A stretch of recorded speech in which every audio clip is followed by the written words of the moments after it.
Salmo de número 126. Deixa ele aberto para que a gente possa trabalhar juntos. Para que você possa se alocar, se você ainda não tem alguma intimidade com a Bíblia Sagrada, para que você possa ficar situado, se você começou a ler a Bíblia por pouco tempo, ou está há algum tempo sem acesso, ou talvez ainda leu até esse texto, mas não teve ainda aquele momento de ler e pensar. Um aluno me perguntou a semana passada, antes de encerrarmos as aulas: pastor, como é que eu faço para chegar onde o senhor chegou? Eu falei: não sei explicar, eu nem sei se cheguei em algum lugar, mas se você pensa que eu cheguei, eu só tenho que dizer que só tem duas coisas que eu faço, que eu leio e penso. Eu penso muito, e me faz mal às vezes, porque às vezes da meia-noite, 1 hora, eu estou com a mente querendo desliga, porque eu preciso parar de pensar. Então eu leio e penso. Antes eu lia, pensava e escrevia, hoje eu só leio e penso. Então hoje Deus me deu a graça de poder ler, pensar e ir. Não preciso mais escrever quase nada, mas é pensar. E talvez eu te convido a fazer essa expectativa: ler e pense. Leia a Bíblia não leia a Bíblia em um ano porque você precisa ler, porque alguém te mandou ler, isso é loucura. Leia para viver. Bom que se você passasse 1 ano lendo só um livro, sabe, esmiuçasse ele, interiorizasse ele de forma extraordinária, achasse nas entrelinhas aquele ser que ali está contido, porque ali sempre há 2 personagens, né? O que está vivendo e o que está direcionando. Que você consiga identificar naquele que está vivendo e naquele que está direcionando você mesmo. Então o grande sentido de ler a Bíblia não é ler o que os outros viveu, é o que eu posso viver. Não é para onde ele apontou, é para onde ele está apontando. Não quer o que ele disse, é o que ele está dizendo. Porque todas as vezes que eu leio a Bíblia nessa concreção, eu leio ela para a vida, e através da vida vêm as mensagens. Hoje eu não me preocupo em pregar mais, eu me preocupo em ler. Eu não leio para pregar, eu leio para viver. E em meio à minha vida vai surgindo tantas coisas, que se eu viver mais uns 50 anos, eu não consigo dizer todas as coisas que Deus já me transmitiu. Por isso a sala de aula é muito importante, porque é onde eu tenho mais facilidade, mais tempo de dizer tudo que eu preciso. Então, esse texto é um texto para você se familiarizar, talvez você não tenha. Esse é um texto que desde 609, na morte de Josias, antes de Cristo, Deus sentenciou algo que era irreversível: a idolatria e a falta de compromisso com o verdadeiro culto, porque não é estar num templo, é estar no culto. Estar aqui é fácil, estar aqui que é extremamente complicado. Eles iam ao culto, os sacerdotes eram ministrantes, mas Yahvé ficou muito distante de tudo isso. E Deus sentenciou uma coisa chamada exílio, para que eles pudessem ser curados. Sendo que Josias foi um rei muito jovem, mas muito dedicado. E quando ele descobriu o livro da lei e percebeu as coisas que nele estava contido, ele entendeu que eles estavam num processo de colisão com a vida. E ele se arrepende, leva o povo a um arrependimento, e tira os altares, e destrói os montes. E aí a profetisa traz uma palavra de Deus para a vida dele, dizendo: ó Josias, então enquanto você viver, você não vai ver isso. Só que ele viveu pouco. Ele viveu até os 39 anos, porque ele inventou de fazer uma guerra contra Neco do Egito e tomou uma flechada e morreu. Ele morreu com 39 anos. E a verdade, a morte dele em 609, no campo de Carquemis, determinou, na verdade, o exílio de Israel. Ali Judá vai ser por exílio. Ali Deus os conduziria à Babilônia, aonde eles passariam um processo, sabe, de perder o templo, perder o nome de Deus, perder o culto. Aquilo que para eles era extremamente comum e natural, agora era extremamente pesado, e eles sentiam isso, como fazia falta. Depois vocês leem o Salmo 137, que não está numa ordem cronológica, mas ele retrata exatamente quando eles chegam às margens do rio Inquebá, aquelas águas puras e cristalinas, com o nariz arrebentado. Eles olham para lá e eles pedem, os caldeus dizem: cante para a gente um cântico lá da sua terra. Aí ele dizia: como cantaremos um cântico ao Senhor em terra estranha? Porque agora não era uma questão de geografia, era uma questão de alma. Não era uma questão de estar em outro estado, em outro país, não, longe da presença de Deus. Só que essa não era uma transição rápida, era uma transição extremamente longa. E o profeta Jeremias, no capítulo 29, depois de fazer uma descrição narrativa sobre o que eles precisavam entender e processar para viver, no verso 10, ele dá uma palavra de esperança e diz: olha, quando completarem 70 anos que estiverem no cativeiro, eu vos levarei de volta para Jerusalém, para que se cumpra em vós a minha boa palavra. E aí o tempo passa. E se você fizer uma conta de 609 até 539, cumpre-se os 70 anos. E no final dos 70 anos, Deus então agora usa um medo-persa chamado Ciro o Grande, que lendo as crônicas e o rolo de Isaías, vê que seu nome tinha sido citado 200 anos antes como Machia, quer dizer, como um ungido, algo de Deus, alguém que Deus iria usar para poder libertar o seu povo. E assim, extremamente empolgado, extremamente tocado pelaquilo que ele estava lendo no livro de Isaías, ele assina um edito e autoriza Sesbazar com quase 50 mil judeus retornarem para Jerusalém. E aí que começa exatamente as nossas questões, e aí que começam as nossas vidas, porque quando nós fazemos uma leitura simples do texto, ele é um texto de ação de graças, um cântico de retorno, que chama de cântico das romarias, cântico das subidas, cântico dos degraus, que vem, mas o grande sentido somos nós. E como a gente faz uma releitura desse texto para a vida? Como que a gente olha para dentro de nós mesmos e se vê exatamente voltando dos nossos exílios? Os eruditos nos dizem que existe dois tipos de exílio. Um exílio que nós escolhemos ir, um exílio que Deus nos permite ir ou nos leva. Mas eles afirmam que ambos os exílios deixam marcas extremamente complicadas. Porque o grande sentido de retornar de qualquer exílio é voltar a viver. São as nossas reconstruções diárias. E de como agora teremos que processar a nova vida. Então boa parte de nós, sendo por escolhas ou sendo por não escolhas, experimentamos exílios da vida. Porque às vezes o casamento já foi para alguém um exílio, as relações já foi um exílio, o trabalho já foi exílio, para muita gente infelizmente até ministério já foi exílio, viver já foi um exílio. Mas ele foi alcançado pela graça de Deus. Essa palavra dedicada a ajudar, como uma palavra de cura e renovação e retorno, também nos alcançou. Também um dia nós fomos alcançados pela palavra de Deus, e da Babilônia da nossa existência, da Babilônia das nossas vidas, fomos resgatados. Mas agora como viver? Como viver às vezes num novo lar, numa nova casa, num novo estado, numa nova família, num novo ministério. O novo nos assusta e nos convida para um grande desafio. E é sobre esse desafio que o Salmo é muito mais, direto, ele é muito mais contundente, ele é mais cirúrgico, que ele não é um canto de ação de graças de alguém que está voltando de um lugar para o outro, não há se fosse. Ele na verdade é um convite à reflexão, é um convite a nós pormos os nossos pés no chão, é um convite a olhar para dentro de nós mesmos e perceber que apesar de estarmos aqui, termos sido agraciados pela palavra, precisamos rever algumas coisas, porque preciso de postura em algumas coisas da minha vida. Eu preciso de mudanças, e há dois tipos de mudanças: aquela que o Espírito Santo de Deus vai fazer e aquelas que eu preciso fazer. Porque é muito comum responsabilizarmos o Espírito Santo e jogamos tudo na conta dele. Às vezes quando eu vou a grandes aeroportos, me assusta ver aquelas pessoas que vêm cheias de mala, porque os grandes aeroportos do mundo têm aquelas estradas rolantes, aqueles caminhos rolantes, e as pessoas jogam tudo em cima daquilo ali e ficam. O alto-falante está chamando ele, que o voo está chegando, o embarque é direto, mas ele voltou a mala ali, acabou, eu não vou correr mais. E a vida espiritual não é uma estrada rolante que a gente joga todas as bagagens ali e vai, não, a gente tem as nossas responsabilidades também. Se eu precisar correr, eu preciso correr.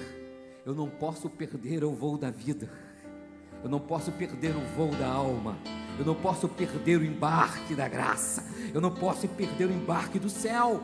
Se eu tenho que me movimentar, eu vou movimentar, e esse é o grande sentido do salmo. Guarda tudo isso que eu disse para você e vem comigo para o salmo. Abra sua Bíblia e vamos pensar ele agora, para que a gente possa entender ele exatamente nessa perspectiva. Ele tem diversas perspectivas. Teologicamente é um dos textos mais ricos e diversos que a Bíblia contém, mas esse eu quero hoje trabalhar exatamente para você nessa moldura. Primeiro, ele vai abrir dizendo exatamente do primeiro momento, porque o primeiro momento de estar aqui é esse. Toda pessoa que vem dessa transição de exílio, quando você sai do exílio, esse é o primeiro sentimento. Ele é natural e normal para todos nós.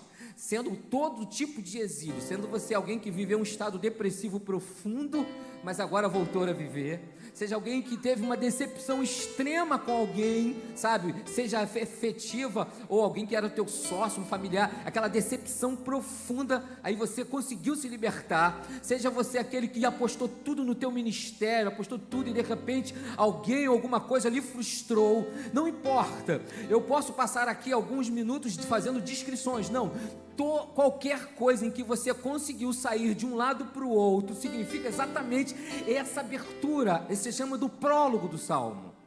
Ele abre exatamente nos dando essa expectativa normal e comum a todas as pessoas que saem de um exílio, não importa as suas características, nem os seus prenúncios. Ele diz assim, ó, quando o Senhor nos trouxe, ou quando o Senhor trouxe do cativeiro os que voltavam de Sião, estávamos com os que sonham. Maravilha, exatamente isso. Imagina você levantar de manhã e lembrar que você não precisa tomar mais aquele psicotrópico desgraçado que te deixava alegórico o dia todo. Tá bem, não tá bem não, é porque o cara está chapado, na verdade, é sempre chapado. Imagina, que felicidade para uma pessoa. Imagina para a pessoa que está fazendo os seus primeiros passos depois de um exílio gigante de cama, sabe, de não poder andar. Imagina quem puder dizer agora para o outro, eu te amo, já que falar essa palavra foi pesada e dolorosa por muitos e muitos anos, que às vezes é um relacionamento extremamente conturbado, mas agora poder dizer eu te amo parece até estranho. Então em todas as coisas, as pessoas estavam extremamente, sabe, fora de si. Eles passaram 70 anos, uns morreram lá, uns traziam consigo a dor dos seus pais que lá ficaram, e outros estavam voltando, que nunca viram Jerusalém, não sabiam o que significava isso, na verdade estavam vindo na expectativa de que existe um Deus que liberta, e eles estavam vindo extremamente alegres. Então quando o Senhor nos trouxe do cativeiro, estávamos que sonho. E o texto diz que, ele fala que, então a nossa boca se encheu de riso, a nossa língua de cânticos. Então se dizia entre as nações, grandes coisas fez o Senhor por estes. E aí eles testificavam, ele dizia, grandes coisas fez o Senhor por nós, por isso estamos alegres. Essa é a primeira fase da ideia. Voltamos, estamos bem. A pessoa falou, você está ótimo. Eu disse, não, Deus fez um milagre na minha vida. Eu não conheci o Evangelho, mas agora estou caminhando. Eu tenho ido lá na manhã de celebração. Deus tem feito uma obra gigante na minha vida. Olha, não tomo mais remédio, já voltei a viver. Tô até dando umas paqueradas lá na manhã de celebração. Acho que Deus vai restaurar a minha vida, a minha família. Sabe, esse momento extremamente maravilhoso que as pessoas começam a viver, porque estava saindo de um cativeiro, de um exílio. Então a boca está com riso. E aí diz para as pessoas, não, aí eles falam, pô, você está melhor, né? Não, grandes coisas fez o Senhor por nós. Era isso que eles diziam. Quando eles passavam em meio àquela multidão, que deve ser, o primeiro retorno foi de próximo de 50 mil pessoas, dá para, 50 mil pessoas faz um movimento. As nações que estavam no entorno perguntavam, quem são vocês? Já havia passado 70 anos. Nós somos de Jerusalém, de Judá, estamos voltando para casa. Aí ele, quem fez isso? Ele, o nosso Deus nos visitou e cumpriu a palavra pelo profeta Isaías, estamos trazendo de volta. Então ele diz, grandes coisas fez o Senhor por nós, por isso estamos alegres. Então esse é o primeiro momento extremamente, sabe, de testificar, de alegrar, de sorrir. Só que Jerusalém chega para todo mundo. E as realidades de Jerusalém são as realidades da vida. Os portões estão no chão, os muros estão caídos, o templo está destruído, os campos não têm produção, os animais viraram selvagens, estão espalhados no lugar onde eles podiam sobreviver. Por quê? Porque a vida não mudou em nada. Você vai precisar agora de algumas coisas e algumas direções. Amanhã de celebração não vai mudar, mas a vida vai se apresentar para você exatamente como ela é. Seria eu aqui, né, um assassino se eu chegasse para você e dissesse que você vai viver no mar de rosas, sentado em Bora Bora com um cocão desse tamanho, com umas lagostas desse tamanho. Jesus me salvou, aleluia. Mentiroso. Então, a palavra central está logo ali. A vida está aí. Porque o caminho é assim. Mas Jerusalém mostra outra coisa. Esses primeiros momentos é fantástico, maravilhoso, mas a vida é a vida e ela está ali para isso. E aí o Salmo parece que muda de direção e ele é direto, porque ele também é pedagógico, ele é didático. Ele não está aqui só para se cantar, ele está aqui para se pensar, ele está aqui para se interiorizar, ele está aqui para eu poder aprender. E aí é nesse momento que o Salmo muda por completo e você se assusta. Falei, mas onde foi parar a alma desse orante? Onde está a alma desse poeta? E aí eu penso, está na vida? Porque talvez esse texto tenha exatamente sido escrito em 2 momentos. Schoeckel vai dizer para a gente que esse salmo foi escrito em 2 momentos. Havia esses estribilhos que voltavam alegres, e depois ele completou o salmo com algum tempo depois. Porque aí o texto muda por completo.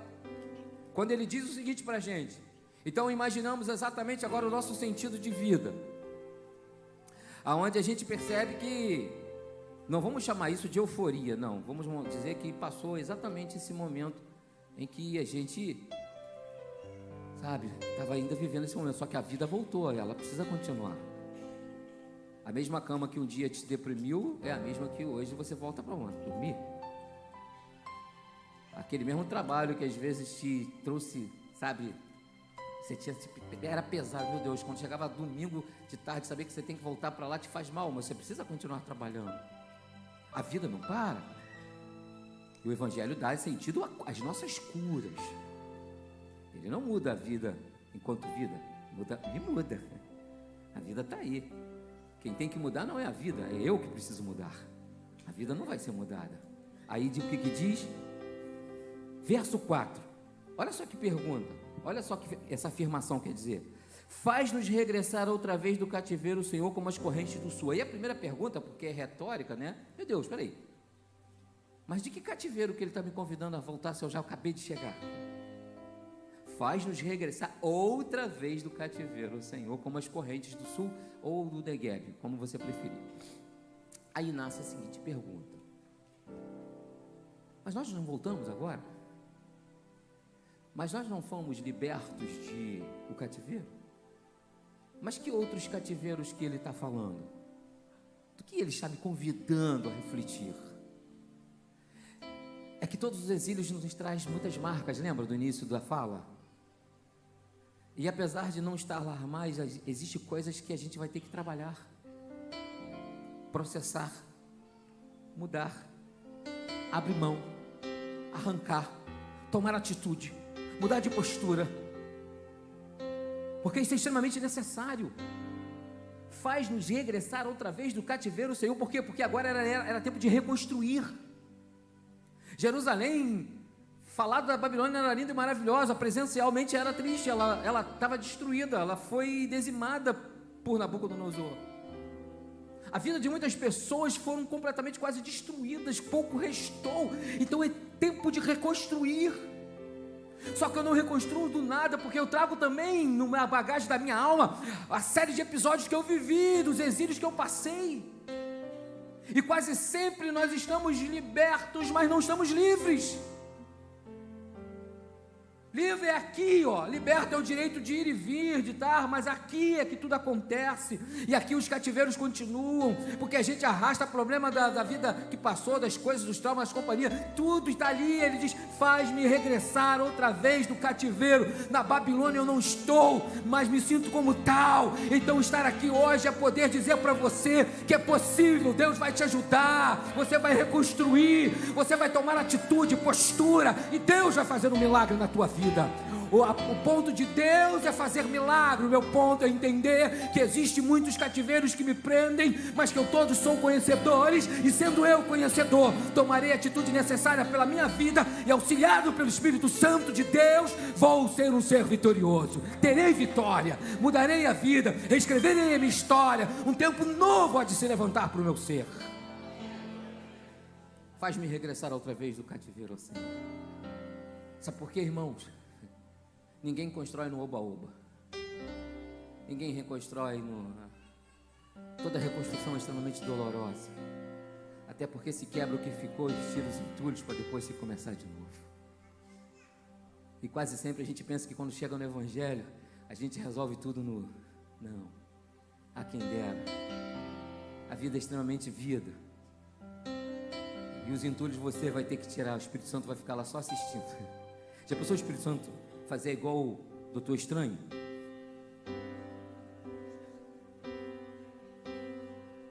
Na Marvel é maravilhoso, na vida não. Entulho o Espírito Santo não tira. É eu que pego uma pazinha, um carrinho e arranco tudo. Não tira os lixos, é eu que vou varrer tudinho e deixar o ambiente limpo. Essa é a minha responsabilidade. Faz-me regressar outra vez do cativeiro, ó Senhor. Por quê? Porque agora é uma questão de reconstrução. Aí o que ele diz aqui, ó? Os que semeiam em lágrimas cegarão em canções. Então ele está dizendo que apesar de tudo isso, é um desafio poder recomeçar a vida, é poder voltar ao ministério, é poder voltar a ser feliz, é poder voltar a congregar, é poder voltar a ser crente em Jesus Cristo. É um desafio, não é fácil, é uma luta, a gente sabe, mas o grande sentido do Evangelho é dizer, é possível. Então, eu sei que não está sendo fácil para você vir aqui nessas manhãs, às vezes você luta, a esposa diz vem, ou o marido, e você às vezes vem quase na marra. Sabe o que significa isso? É lágrimas, não é lágrimas literais talvez, mas é sentimento que não tem sido fácil vir e estar aqui, mas fique em paz. A palavra de ordem desse salmo para a vida e para a alma é: quem planta em lágrimas cega em canções. Vai chegar um momento da tua vida que você vai compreender que estar aqui não é porque você quis, é porque é o melhor lugar para você estar na vida. Porque você transcende, você não tem mais o ambiente da 890, não, é a tua alma, e aqui é só um lugar onde as pessoas celebram, porque a alma que está em você, já está cheio da graça, cheio dele. Então quem salmodia não é o culto, é a alma. Então onde você estiver, lá estará uma alma em canto, uma alma em vitória, uma alma em alegria, uma alma em júbilo. E aqui é só um lugar de estarmos juntos, entre irmãos e amigos, exaltando o nome de nosso Senhor Jesus Cristo. Quem planta em lágrimas, colhe em canções. Então é essa reconstrução que é extremamente complicada e difícil, porque todo mundo vem de um tipo de exílio, mas Cristo é poderoso para libertar. E eu encerro aqui quando ele diz: e aquele que leva a preciosa semente andando e chorando, voltará sem dúvida com alegria, trazendo consigo os seus resultados, os seus molhos. Eu não tenho mais tempo. A vida, ela vai progredir, e os resultados vêm. São os filhos, tanto eles que nascem das nossas entranhas, quanto nascem dos nossos joelhos. São os amigos que Deus nos traz. É o ministério chamado que Deus nos chama para viver.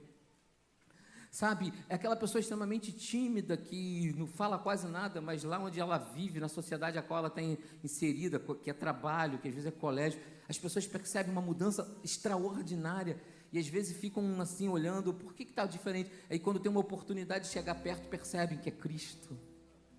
Você nunca abriu a Bíblia para dizer nada para ninguém, mas tua vida é uma mensagem. A tua forma de viver mostra Cristo. As pessoas sabem pelo que você viveu, pelo que você passou. Então, você é exatamente um sobrevivente do exílio. Mas você sentiu muitas coisas foram difíceis, foi muito pesado. Mas agora, tudo vai passando.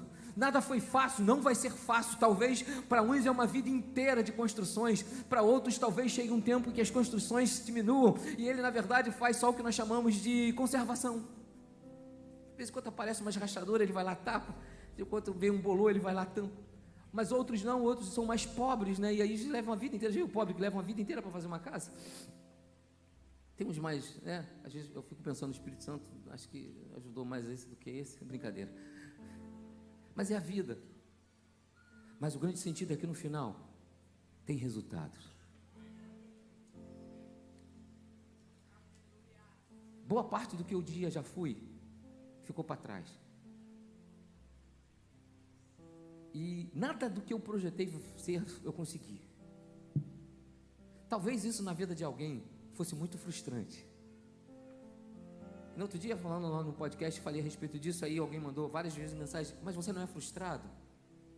Não sou. Porque quando eu fui reconstruindo coisas e repaginando ideias, o Evangelho acabou apontando outras coisas. O Evangelho apontou outras coisas. Então eu digo para você que hoje eu sou mais feliz, que tenho certeza, do que se eu tivesse sido tudo aquilo que eu tentei ser. Porque só descobri a sala pelo Evangelho. E eu tenho certeza que é o lugar que mais eu sou feliz enquanto pessoal. Lógico, eu tenho minha família, né, os meus filhos, a esposa, o que eu gosto de fazer, mas todos nós temos a nossa particularidade. Porque essa é uma jornada solitária. Você pode ficar do lado de alguém que você ame durante 100 anos, mas a tua jornada enquanto você mesmo, enquanto Cristo, é solitária, só você e Ele. Então esse ser chamado Tony aqui, enquanto Evangelho, a sala de aula, esse ambiente, ele não teria... Por quê? Porque não era falar da secularidade, é falar da espiritualidade. Então, eu não sou frustrado. Na verdade, eu sou bem feliz. Porque foi uma reconstrução. Quando eu saí desse exílio de ver que nada do que eu queria seria real, não foi fácil, claro que não foi fácil, mas depois foi alcançado. Essas lágrimas aqui não são de dores nem de tristeza, na verdade é de contentamento. E lembrar que quem planta em lágrimas, colhe em canções. Quem leva a semente de forma extremamente dolorosa, às vezes, porque são as nossas reconstruções que a gente diz para os outros aquilo que a gente precisa. A gente ora para curar precisando de cura, a gente ora por restauração precisando de restauração. Aquilo que nós pedimos para os outros, mas que nós estamos necessários, é isso exatamente que ele diz que é o resultado. Eu declaro para a tua vida exatamente esse sentido, porque vai chegar no momento em que você vai perceber que você nem viu quando tudo isso mudou. E eu acho maravilhoso e fantástico que ele não diz assim: hoje eu estou mudando, não. Em algum tempo da nossa existência, a gente para e diz: peraí, há muito tempo que eu não sinto isso, há muito tempo que eu não percebo isso, há muito tempo que isso não me incomoda. Por quê? Porque em algum tempo Ele nos libertou. Algum tempo Ele virou a chave desse exílio. Em algum tempo esse cativeiro que você não vivia mais de forma real, que era lá na Babilônia, mas agora você vivia ele, chama existencial, ele também nos libertou. Que esse Jesus Cristo, que esse Espírito Santo, que nos conduz em extremos da verdade, numa proximidade de uma relação íntima, porque ninguém que está aqui está porque quis, porque ele escolheu. Então ele não fala no coletivo nunca, ele fala no teu coração. Ele falou aqui para algumas pessoas direto, assim, no coração, direto. E aí você pode voltar para casa hoje, em dois sentidos. Uma, dizendo: Deus, muito obrigado, porque eu já sei que Ele virou. E outro, sei, Deus, mesmo assim obrigado, porque eu sei que eu estou construindo. Para ambos os sentidos, Deus é o nosso Senhor. E que a vida do Evangelho e no Evangelho possa te nortear para sempre. Que Deus te abençoe, no nome de Jesus.